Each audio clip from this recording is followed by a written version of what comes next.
but we haven't had a chance to catch up. I don't know how much self-hosting there is in this, but I'm curious to hear your take on the Apple Vision Pro and if you're tempted to get one. I think it's the perfect device for RVers, actually. Yeah. Those of you that live in, 200 or less square feet, who are constantly moving crap around. And yeah, I think if I was living in a tin can, I might consider one. Quite hard, actually. Yeah, I mean, it's definitely odd to say, but it seems like it might be more practical than trying to like come up with some sort of crazy monitor mount that I could stand up and break down every time I'm recording a show and moving around. I know it's so damn frustrating because when you get into the Apple ecosystem, the network effect is strong, right? The apps, iMessage, Notes, Calendar, all that, it disincentivizes self-hosting. And then the intricacies of the iOS platform also kind of disincentivize self-hosting, at least somewhat. Yes. And so I feel like an Apple Vision Pro is kind of going to be one of the biggest enablers of the Apple ecosystem because you're going to want everything synced. You know, it's a big investment. You're going to want that to pay off. So that's the big red flag for me. I mean, we spent, as nerds, many years getting used to keyboards and mice and working around, keyboard shortcuts and memorizing workflows and what have you. I have never used anything other than a keyboard and mouse that is repeatable as an input method. Maybe touchscreen. Maybe that's not fair. Maybe a touchscreen as well, multi-touchscreen. But I just think, the stuff that's in my car, for example, the voice control that's in my car is just, and has always been, hot garbage to the point where you just don't even bother pressing the button on the steering wheel. Yep. Now, I know Apple have a bit better track record with human interface devices than most, Magic Trackpads, etc., etc. It remains to be seen, just how good the eye tracking is. The early reviewers, MKBHD and all that, say it's very good. But it's a Gen 1 device, and let's look at the first iPad, the first iPhone, the first Macs. I mean, I wasn't around for that, but the first gen of these products is always going to be heavily compromised in some critical area. We don't know what that is yet because they've only shown us what they want us to see right now. Yeah, it's early days. But I do think as a paradigm shift, it's an incredibly interesting thing, and maybe not the Vision Pro itself. I'm talking in 5-10 year time spans here, because how long was it before the iPad was genuinely useful? I would say it was probably 2, 3, 4 years. Yeah, and it could still use some improvement, to be honest. Yeah, the OS kind of stinks. Yeah, I mean all that hardware. I just think how amazing an iPad Pro running macOS would be. I always think that, I just want VS Code, like genuine VS Code or a proper terminal or whatever. So, I just take my laptop, and my iPad Pro from like 2015 is just relegated to being a movie tablet now, which is a crying shame. But so, I think a couple of things. First, the positive. It sounds like, by all accounts, they've really nailed the latency on this thing, which is the hardest bit to crack. Yeah. And I don't know if you saw this, Alex, but one of the ways that Apple has reduced latency is they've literally fused the display onto the back of the video chip. So the display is built into the chip. So the front of the chip is the compute and the back of the chip is the display. And they're fused together. So there is as little space for the data to have to travel as possible to just cut down on the latency as much as possible. I mean, I'm not an expert in this scenario, but I mean, firstly, that's amazing. Secondly, how much latency does 1/4 of an inch worth of display cable add? I mean, maybe I think it's one of those where it's like every single point in the system, you're trying to cut down the latency as much as possible to get it like under that 10 millisecond window. Marginal gains, isn't it? Yeah. Yeah, I suppose. But okay, so here's what I'm thinking. A lot of times Apple does this kind of stuff and the industry follows. Yeah. But there's one other company out there that's already kind of got a head start in this area in a lot of ways. I mean, imagine the Steam Deck on your face. Valve has this. I'm glad you took it. I'm glad you took this that direction. Right? They've already got the Plasma desktop on the Steam Deck. I'm still using my Steam Deck. I'm actually still very happy with it as a product.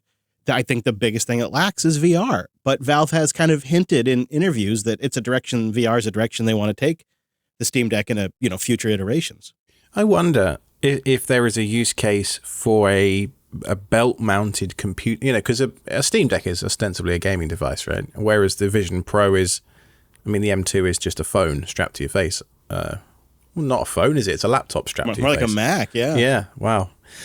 Performance per watt is where Apple's silicon stuff, you know, their strategy is really starting to pay dividends now when you look at their product line. Their profitability per product must be, you know, I know their prices are high, but just the economies of scale, they're only making one chip. It's the M2 and then the M2 Pro, you know, but it's still the same thing under the hood. It's actually kind of amazing. But yeah, I am worried about the locked down nature of iOS or Vision OS or whatever they're calling it.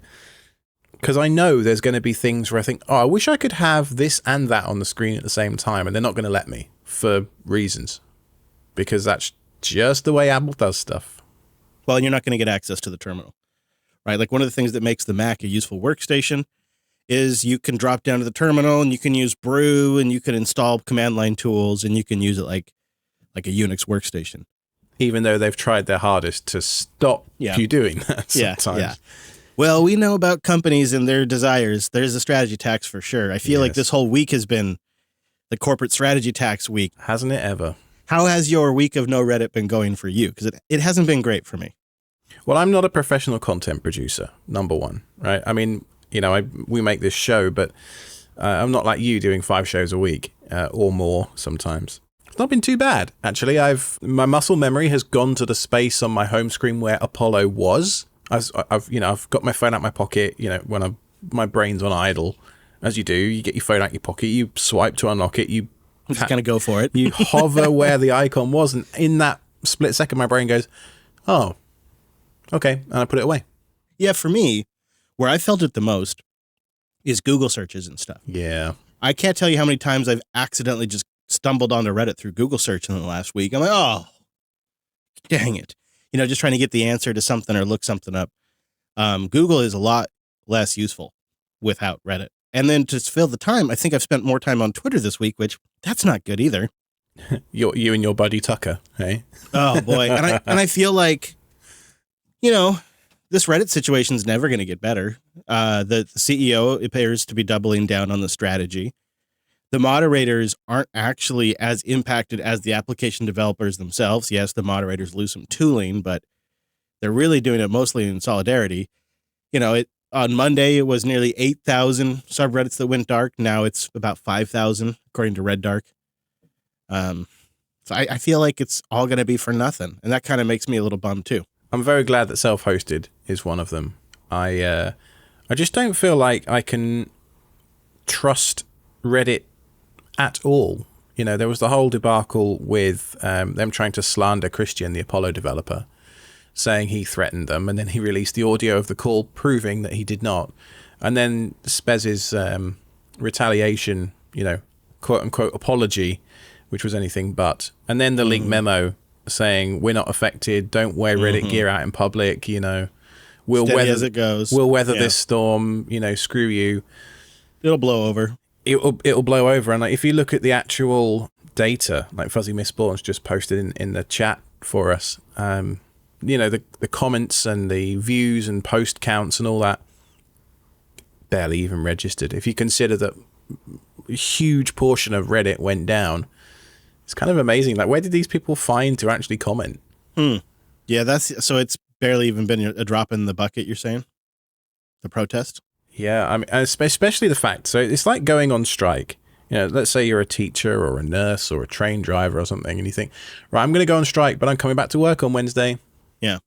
And so there's no actual consequence for Reddit. I mean, there is a 2-day blackout, and I'm really glad to see that quite a lot of the subreddits have just continued to stay dark. I know it's a pain in the ass when you're Googling something and you want to find it, but there's always the cached function, which seems to work relatively well for those times you need it.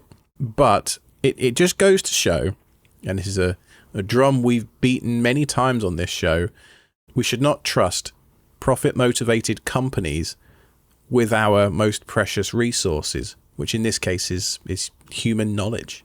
Community and human knowledge, yeah. Mm-hmm.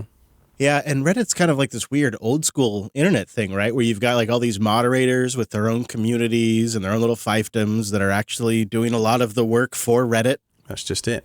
And then these developers that were using the API for free to build their app. It's very old internet where they never really made money. You know, old internet sites like this never made money. The contract was, when I signed up for Reddit, in the TOS, we may sell your information. And I'm like, okay.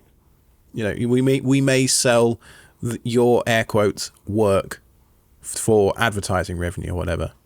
Whereas what they've done in the last week or two is they've turned it around and said, we will. Time has come to monetize, right? It's monetize time. Yeah. And so when I go through this rationale of going through a programming subreddit or the self-hosted subreddit, well, not that one because it's dark, but going through all of the comment threads and, you know, stuff like I might drop some of my knowledge in a comment thread or some of my experience or something like that, because the social contract in my mind, at least, was with those other users. Reddit was just the vehicle. Whereas now Reddit has turned itself into this boogeyman, this enemy that we can all unite against. You know, it's the Wall Street bets effect, I guess. And we're all now it's like now we're all thinking about the fact that there's this whole company and this CEO and this guy. I wasn't thinking about any of that before. I was thinking about the people on Reddit. And then the other thing is we've kind of entered this time where people are pretty okay to boycott. Right. So it doesn't take a lot to get people to just stop using something. I don't think I'm going to be going back to Reddit for my casual browsing. I mean, I probably will still end up using it as Google searches send me there like they have this week. But I went and I decided to check out Lemmy. And Lemmy describes itself as a link aggregator and forum for the Fediverse. It's similar to Reddit or Hacker News, where people submit stories and then, you know, the community votes on them. Only with Lemmy, you can run your own instance. And it's kind of a mastodon in the sense that you could just follow across multiple instances, but there are niche communities. Like there's a couple of self-hosted communities, which would kind of be like the equivalent to a subreddit, only they're running their own community on a Lemmy instance. And so there's a couple of self-hosted ones that I'll link in there. I found a Star Trek one, you know, and it's kind of nice because they're still active, right? In fact, they're more active than ever right now. It's sort of one of those stories where an open source project started a while ago. Lemmy started in 2019 and just sort of has been building and building. And now its moment of opportunity has kind of arrived. And it's like, hey, we got this solution. It's kind of ready to go. You want to try it? And so it's seen a ton of adoption.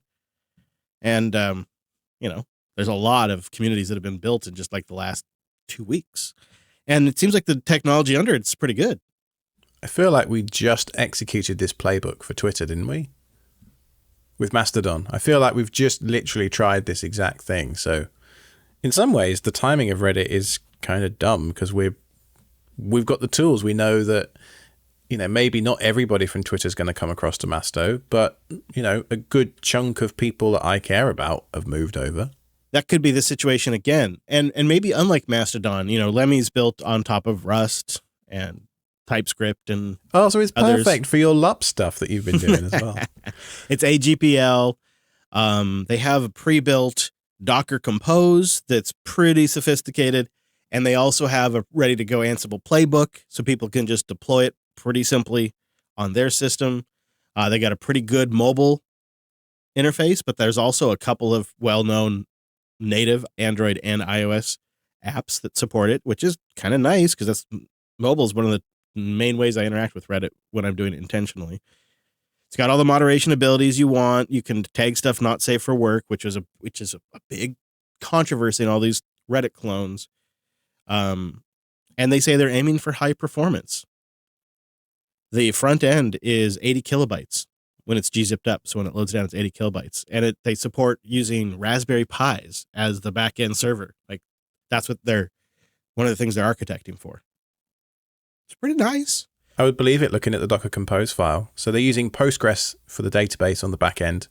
And they've also got this interesting program called PictRS, which is a self-hosted, simple image upload server. And then they're hooking it. So basically like Imager, but they're building it into the components that you have to host for Lemmy as well. That makes sense. And then you've got the Lemmy UI, which is just, I imagine, a web server.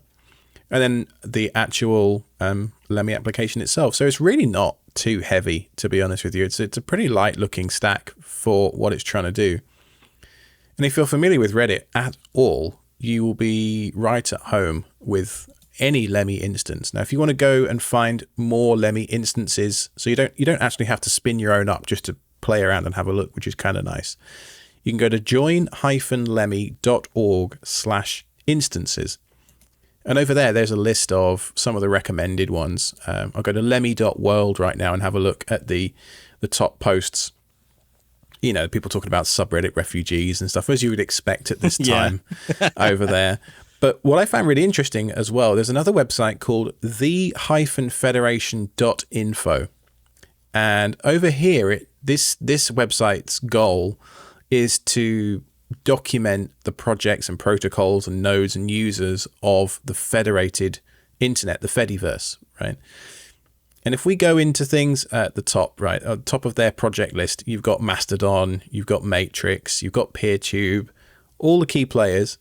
Coming up hot and fast is Lemmy. And if you click on Lemmy and look at the graph they have to show the number of active users, up until June 6th, they were tracking 88 Lemmy nodes. As of today, they've got 175. So it's more than doubled in a few days. I mean, as you would expect at this time, right?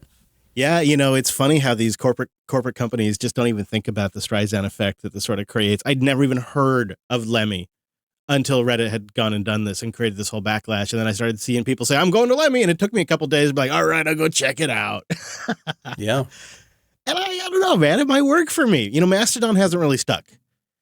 Because I'm kind of social media'd out. That's the way I feel too. I realized that I must have been spending an hour cumulatively every day on Reddit. And, in the last few days, I haven't missed it.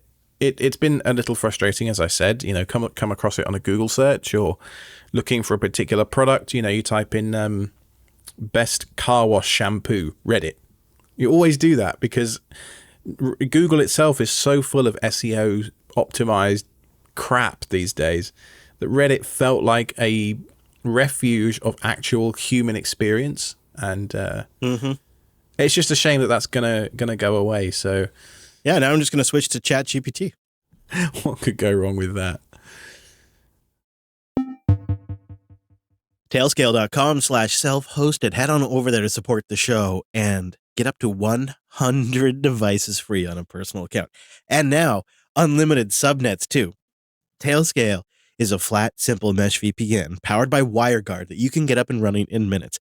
If you got like 5 devices, it'll probably take you 3 minutes to get it all running. It's really great. Devices connect directly to each other using the noise protocol, building you a mesh network with the best VPN security in the business. And then you have a static IP for all your machines, mobile devices, desktop, container, VPS, VM. I actually also have the Home Assistant plugin installed from Hacks, and it's fantastic. Now my Home Assistant's on my Tailscale network. And there's nice little features in there that help you move data around and take advantage of Tailscale's various features like sharing. Alex and I have one machine where we share a couple of ports so we can move files between each other over our Tailscale network. Of course, my Nextcloud only exists on my Tailscale network. It's so simple, too, to bring other folks in, especially if you're part of a team. And then it'll take advantage of your login infrastructure, your two-factor, all that kind of stuff, too. So go try it. 100 machines for free just can't be beat. Tailscale is the new way, the best way to do a VPN. You're never going to go back. Tailscale.com/self-hosted. Well, speaking of ChatGPT, I see in the doc we've got a new Chatpad application. Hit me. Tell me about it.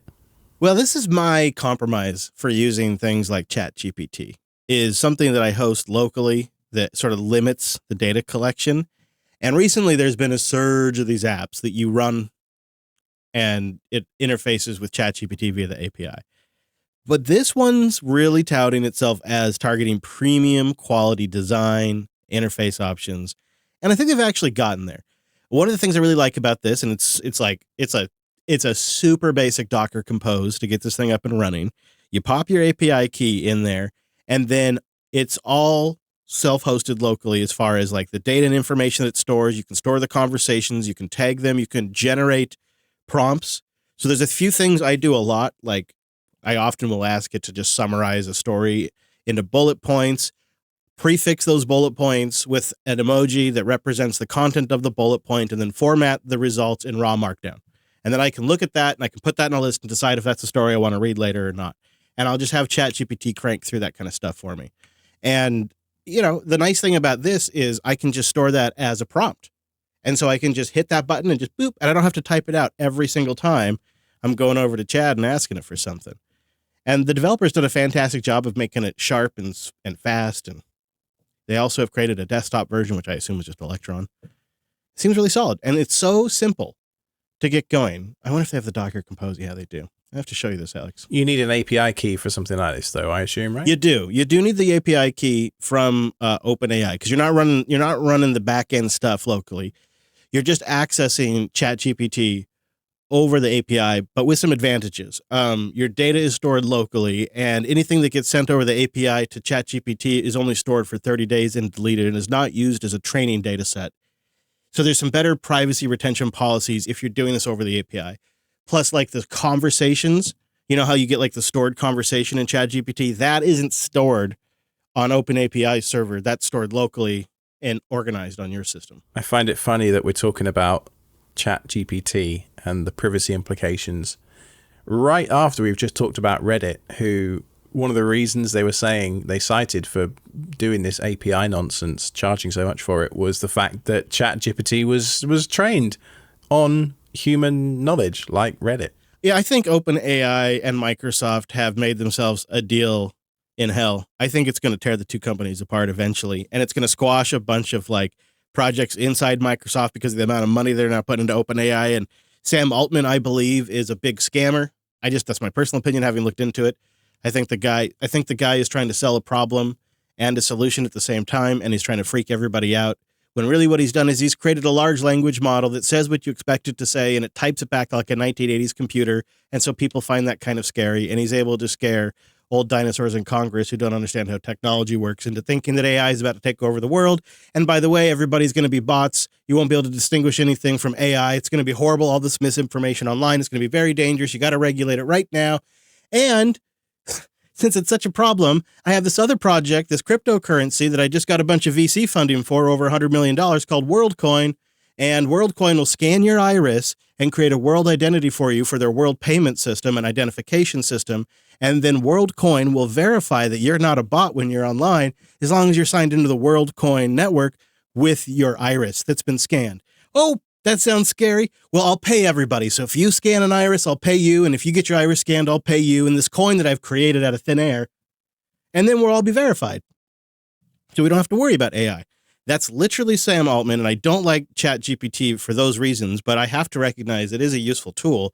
So I kind of look to protect myself by using some stuff that at least keeps some of the data out of their systems, because I think long term, they're a dangerous, bogus company who are trying to create a regulatory moat just so that way they can own a nascent industry, and they're going to kill this thing in the bed. And they have a bad deal with Microsoft. There's just a big expose that came out that shows like all the conflict this deal has created. Paul Thurrott has more information on his website about that. I think it's a bogus thing. So I think inevitably we're going to be looking for large language models that we can self-host and run ourselves. And this week, Nextcloud announced the Nextcloud Assistant project that's not ready yet, but it's essentially ChatGPT fully self-hosted that they're working on. Yeah, that does sound really quite impressive. I'm just going to circle back to the pricing just for a second. Do you have any idea, any sense, if you use this application, every day for, I don't know, let's say a dozen different things, like roughly what would that end up costing you? Do you have any idea? Well, I just blew through my free plan, so I'm going to find out. Oh. I until now it all been free. They got me hooked, I don't know if I'm going to pay. I'm going to look to see what my options are. There are more and more self-hosted options. There's also Bard and things like that. Oh, yeah.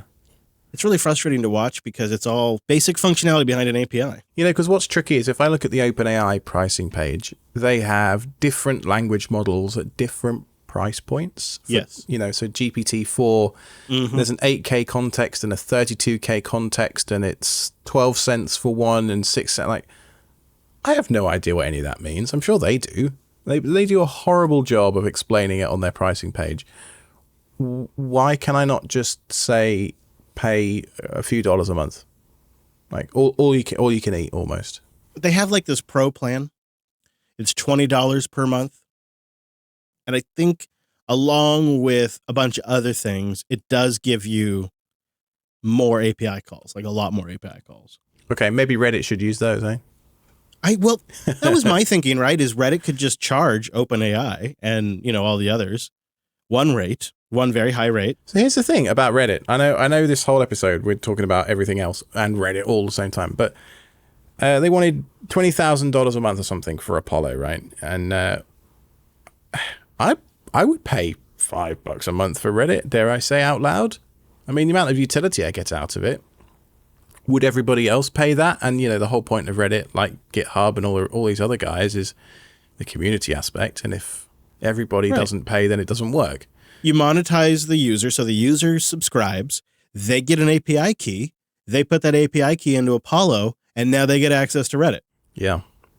I can't. This is Reddit. The Reddit leadership has to be just completely new, right? They must like not have really ever done anything like this before. Maybe they've been hanging out with Elon too much. Yeah, maybe. And that and Steve Jobs, also famous for promising to open things up and then shutting them down. But it does highlight, you know, the value of, dare I say, independent media such as ourselves, where we're not beholden to any corporate agenda. And if you want to go and support Self-Host, you can go over to selfhosted.show/SRE. Boom. We'll put a link to Chatpad AI. That's the interface I've been using, Chatpad AI. We'll put a link to that in the show notes. Oh, hey, by the way, we're actually going to start charging $1.7 million a month to listen to Self-Hosted. So sure. You've got 30 days notice. Good job. See you later, guys. Yeah. Could you imagine? Just crazy. Yeah. Snapdrop. Now, this is I set this up mostly for friends and family. Not so much for myself, but then I guess who ends up using it the most? Me.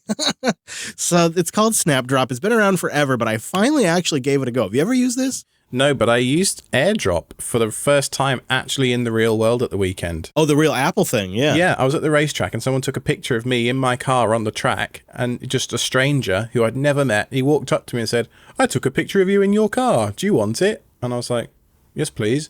He goes, "What's your email address?" And I was like, "That's an iPhone. Why don't we just do the AirDrop thing?" And it worked. It was great. You get the full res that way, too. You get the full res. If he emails it, they compress it. So Snapdrop is AirDrop in the web browser. And so you set up a really basic, simple coordinator on a system that you run. And like, again, one of these Docker Compose things, super easy to do. And then you have two machines that are on the same Wi-Fi network. Browse that URL. Go to the server that you've set up. It's a little web server page, and it looks just like if Apple saw this, they would be upset because it looks just like the AirDrop UI, only dark blue. It's got the floating heads on there and like the radar scanning look to it. It really does. Yeah. Yeah. But it works though. So like you get two machines. Even the icon is the same. Yeah, I know. I don't know how they get away with it, but they've been doing it forever. And it's simple. You can just transfer files. And what it's really doing on the back end is it's opening up a WebRTC P2P session and WebSockets, and it's just doing that transfer directly. And it'll basically do it at line speed once it has the connection established. And it's a progressive web app. So in this example, I was able to send it between Android and iOS and Android and my desktop. And it worked really well. And it, again, is like as fast as my Wi-Fi could take it, it would shoot it. And it took me probably 1 minute to get the Snapdrop server up and running. And then I was like, here you go. Now if you want to move files between your computers, just go to this and make it really easy. That's amazing. Yeah. And it's the UI. What Apple got right with that UI is they made it really obvious and accessible and conceptualize it to like the thing about the way the radar like effect looks. My wife saw that and figured out herself, oh, I probably need to be on the same Wi-Fi network, don't I? Because it's like looking for the network stuff, isn't it? Like, yep. And oh, yeah, I'll turn the Wi-Fi on. Oh, there it is. Okay, then I tap. Okay, got it. It's amazing what our lady wives pick up through osmosis from us, isn't it? Yeah. Just, little, like probably I got to imagine some scenarios similar. That'll, nice, well done UI. That's all it really takes. So Snapdrop, and yeah, we'll have a link for that at selfhosted.show/99. Linode.com/SSH. Head on over there to get $100 in 60-day credit. It's a great way to support the show. And you can check out the exciting news. Linode's now powered by Akamai. All the tools that we love. The cloud manager that's just beautifully designed. The API that's well documented. Got libraries ready to go. And the command line tool that's lean, mean, and pretty much how I take all my snapshots. All that stuff, it's still there. All the ways you can deploy and scale, it's still there. It's still available. But now it's combined with Akamai's power and global reach. And they're expanding services to offer more resources and more tooling while still giving that great, reliable, affordable, and scalable solution for yourself, like as an individual that just has some projects, or for a business of any size. They can scale up to millions and millions of users. I've seen it. I've seen some impressive scaling on Linode. We've really been able to push it with our matrix system.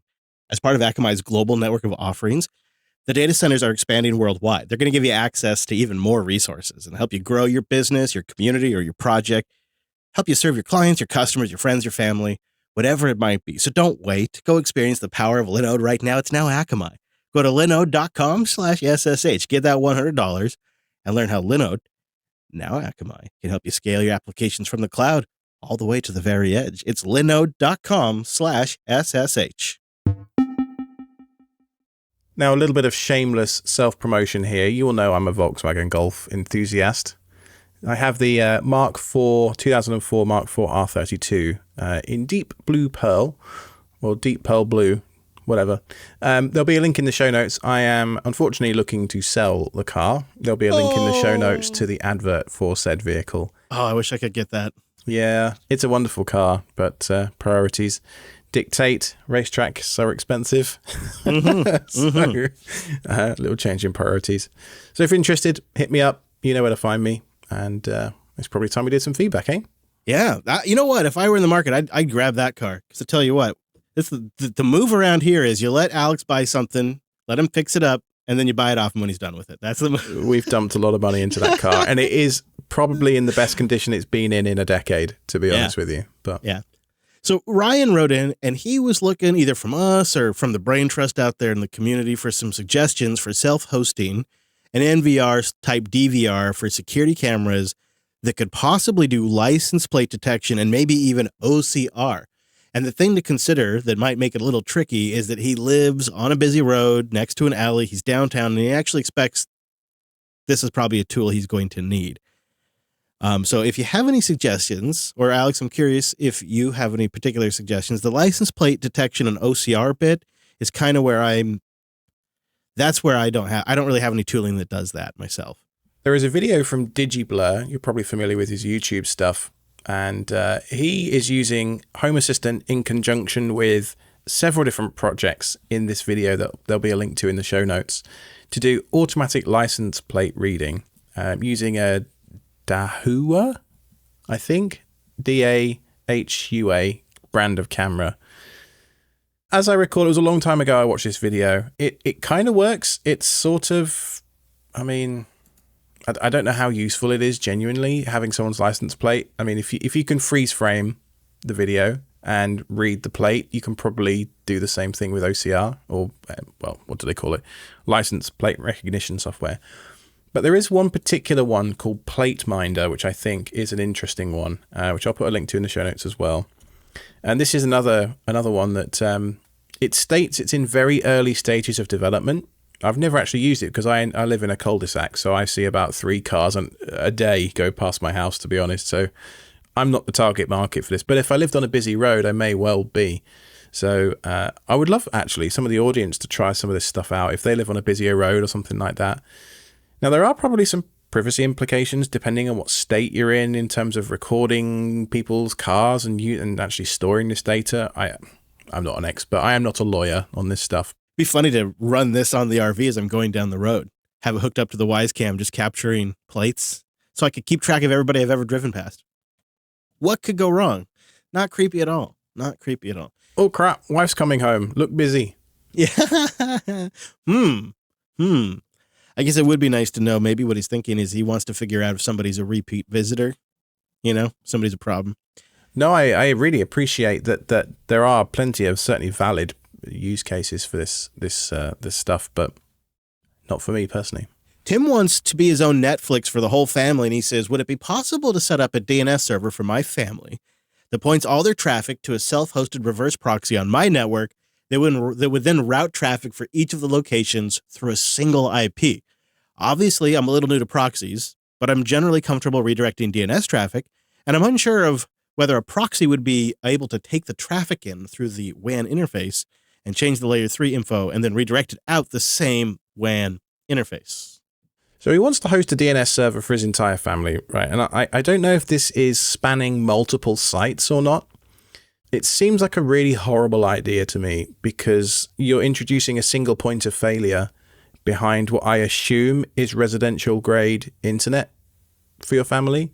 And so if for whatever reason your ISP has an outage or there's a power outage or you have a cat that stands on the cable in the back of your router, there's a million things could go wrong in a house. You're not a data center. Well, and just it's going to slam your internet connection. If you got even a couple of people watching your media collection at the same time while you're trying to download an ISO or something like that, you're not going to have any bandwidth. It's true.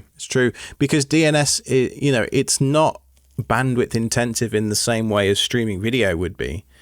But the DNS... Right, but ultimately, that's what he's attempting to do, is ultimately he's trying to come up with a way to make it simple to stream them all video. They're canceling Netflix. They've got a big media collection. He wants to make that easy for them all to stream. He wants to do it with DNS and reverse proxies. And I'm sitting here thinking to myself, are we trying to avoid using Tailscale, Tim? Because you could just put each one of these people on Tailscale.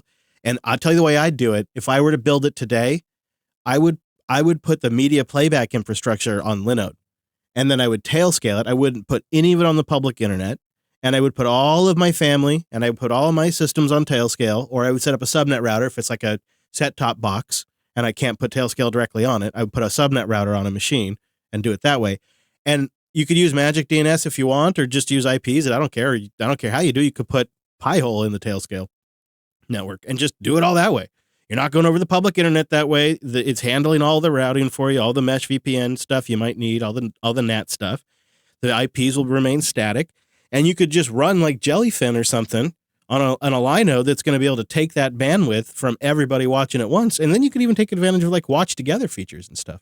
Yeah, that's just it. I mean, there is some, I think, confusion in the question about what the various stages are that are required, and I'm not terribly sure where DNS even comes into this, to be honest with you, the more I read it. So for me, I'd probably do what Chris is suggesting. You either host it on a Linode or a VPS somewhere, or host it on a machine in your network and then use Tailscale to share that machine out to friends and family if you don't want to open any ports in your firewall. Use something like a Plex or a Jellyfin or an MB, or, well, yeah, those are the three big ones really, aren't they? And the thing is with Tailscale, I mean, you could also do it with, you could do this with Nebula. It'd be a lot more manual. There's other things. It's Tailscale's the way I've solved this, and it works really well because there's iOS apps, there's Android apps. And a really nice thing about Tailscale too is you can use their Magic DNS. So when all of your clients are connected to your tailnet, you can, I mean, I've got a YouTube video on this exact topic. So if you're interested in that, I'll put a link to that in the show notes. But what you can do is when your family's phones or TV set boxes, and not all set-top boxes will support Tailscale, that's worth noting. Android ones will, but the app's kind of, I don't know, doesn't seem to work terribly well. And for iOS Apple TVs, it doesn't exist, as far as I know. But in the next Apple TV OS, they are adding VPN support. Da, da, da, da, da, da. Oh, great. Lovely, yeah. Fully loaded Apple TV boxes coming your way soon. Woo! TV. iOS on the TV with the VPN. Yeah, and I think that would make it a lot simpler. But a subnet router would solve that problem. Oh, yeah, for sure. So, yeah, maybe we misunderstood Tim, but let us know if that makes sense to you. And you can send your feedback or questions into the show at selfhosted.show/contact, or you can send a boost like Trey Fordham sent in 64,352 sats. He is our baller booster.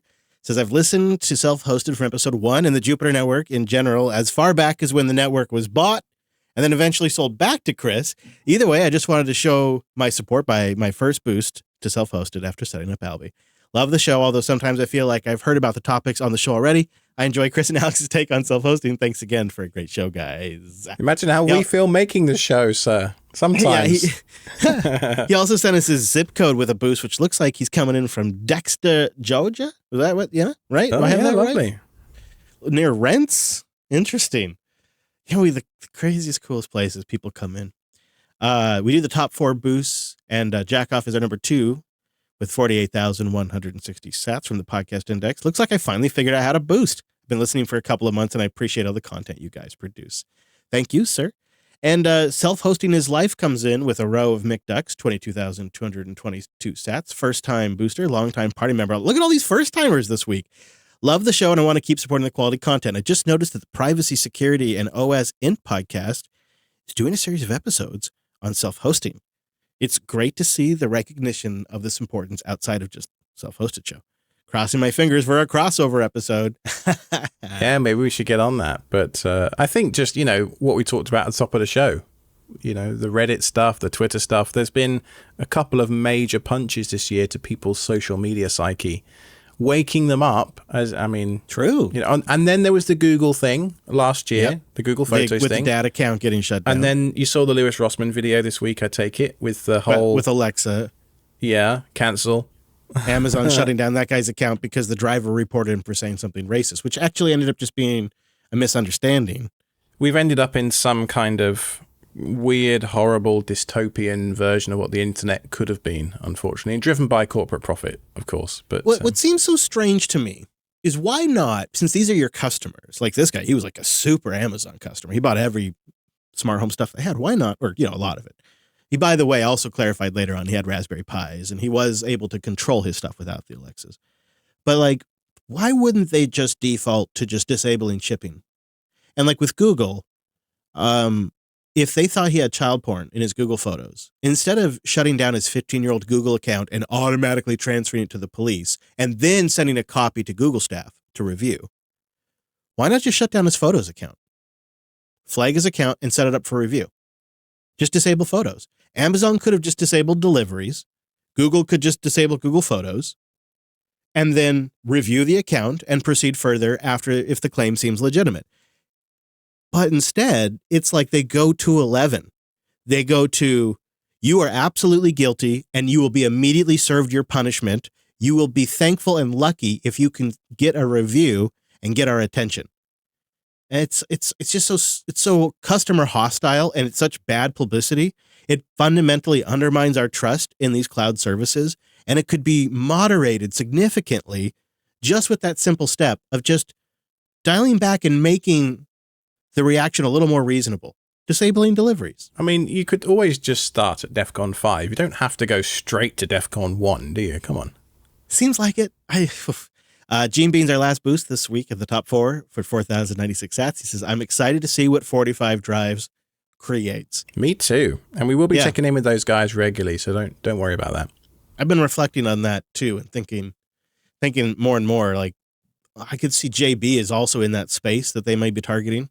Well, what else is there? If you want to build your own box, you've got to buy a chassis that can hold half a dozen hard drives, of which there's only really a couple I can think of that aren't astronomically expensive. There's the Rosewill, what is it, LSV 4500 or something, or you could buy an old Anker case that has 5.25-inch drive bays in the front and then get some drive sleds for that, or a Fractal case, but they're not hot swappable.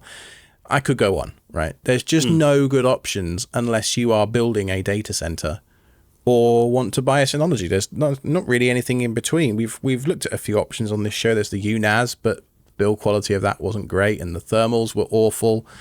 So bring it on. Let's see what they're cooking up there in the northern wilds of Canada. Hear, hear. Thank you, everybody who supports the show by boosting in. We received 183,758 sats total from 11 boosters across 12 boosts. And thank you to our members who also support the show directly at self-hosted.show/SRE. As a thank you to you, you get the ad-free feed and a little extra content. You get the post show. That is self-hosted.show/SRE to support this show directly, or all the shows, and get them all ad-free at jupiter.party. We promise we won't charge you for API access if you subscribe. Right. Yeah, we'll include the members in on that deal.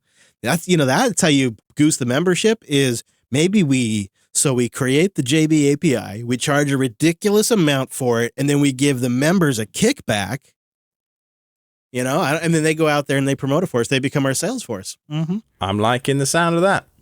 We should be the new CEO of Reddit with this kind of logic. Yeah. I think we'd turn things around. How is LinuxFest Northwest shaping up, by the way? It's good. We got a slight extension of the call for papers. I think it's till June 25th, if I'm remembering off the top of my head. So if you want to have we should have some really good self-hosted talks there. Something about come on. If you haven't done it yet, get out there. Go to LinuxFest Northwest. They got a link for the call for speakers. I think you got a little bit more time by the time you're hearing this. But yeah, it's coming along, man. I'm kind of starting to get excited. It's like starting to feel real as I'm hearing from people that are coming out and they're asking about hotels. They're asking about can we do dinner? Like those things are starting to happen. Like, oh yeah. Yeah. Are you going to have bring your own cow? We should rent a big grill, right? And yeah. So if you've never submitted a paper to a conference or anything like that, I implore you to consider it. And if you'd like some advice on, topics or whether you think what you want to talk about is suitable, I'm on the Discord. Reach out to me, AlexKTZ over there. I'll be more than happy to encourage you through that process. It doesn't have to be the entire concept or paper either. No. Or speech. You can have the idea of what you want to talk about. You can have the general outline. Get sort of the MVP, and then you have until October to finish it up. Get it ready for presentation. You want to know something absolutely insane, Chris? What's that? It's going to be episode 100 next time out. No. Is that possible? Somehow. Maybe we should do something special. Maybe we should have some special boosts or something like that. I don't know. Yeah. Oh, yeah, sure. That would be a great episode to give us a special 100,000 SAP boost for 100 episodes. Maybe we should do like the worst idea I ever had was do an episode of Linux Unplugged around a Star Trek episode. We could do something like that where we just completely go off the rails and jump the shark and wreck the show for episode 100. We'll just talk about old Top Gear. Yeah. Yes. Maybe we'll play a few clips and, sit there and just chat about the esoteric aspects of the show. People would love that, Alex. Caravan Conquers. It's a lost era of TV. Self-hosted.show/contact is the place to go to get in touch with us. And you can find me on Twitter @IronicBadger, if it's still there next week. Yeah, who knows? I'm over there, I think, at Chris LAS, and you can join me in the Fediverse on Matrix, JupiterBroadcasting.com/Matrix. As always, thank you so much for listening, everybody. That was self-hosted.show/99.